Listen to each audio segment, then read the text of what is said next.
Hey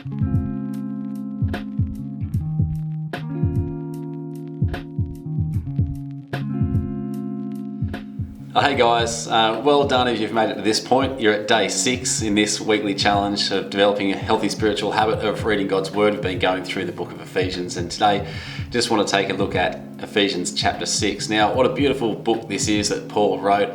Really the first half of it is just unpacking the gospel story, and the second half is really talking about, therefore, our story. That's the way the Bible Project puts it. You know, the first half is like the theory, the second half is the practical. The first half, it's really like understanding our identity or who we are, and the second half is just like how we should live in light of who we are. So, you know, it's painting this beautiful picture.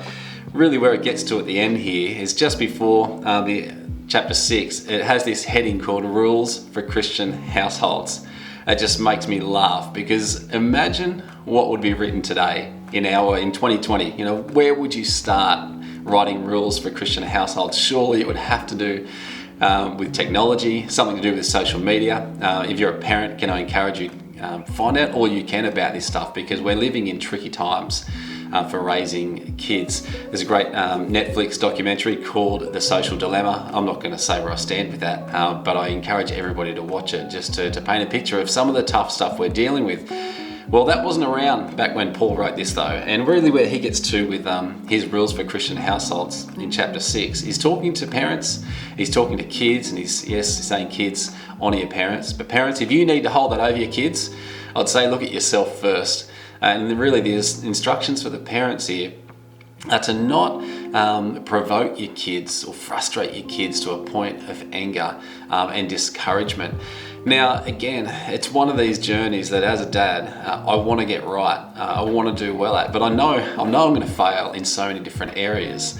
But can I encourage you, if you are a parent or you want to be a parent one day, do all the homework you can. Do what you need to do to get it right, because this should reflect so much of our heart for God in the way that we interact with our kids.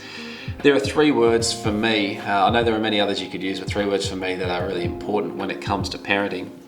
The first one is consistency, and us trying to remain consistent for our kids in the way we deal with them, being fair between different kids, but also what you do on a Monday in regards to maybe disciplining has to be the same on a Thursday. We need to be consistent for the benefit of our kids, otherwise we're going to frustrate them.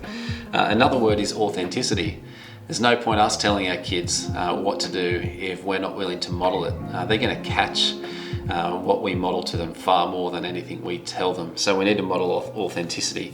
My favourite one is humility, and that's because I need to use this a lot. I get it wrong, and I just hope one day when my kids get older and they reflect on all the mess ups that I've made as a dad, they'll be able to still say though, hey, Dad did apologise though, and he told us that he was sorry for getting it wrong. I think we need to model humility as parents as well. Anyway, there's so many things that you could delve into in this chapter, but Paul really then just goes on to say this important thing at the end. Remember that this life we're living, this battle we're in, it's a spiritual battle. And we need to put on the full armour of God to take a stand against the very real enemy that we all face. So let's allow God's word to keep doing its work in us. But let's continue to develop these healthy spiritual habits, because it's another way that we take a stand against the enemy. It's another way that we keep focused in this life, that we stay on track. I hope that you've enjoyed these Bible readings and these little videos from some of the staff. And also, we look forward to hearing from you how this series has helped you on your spiritual journey. Bless you guys.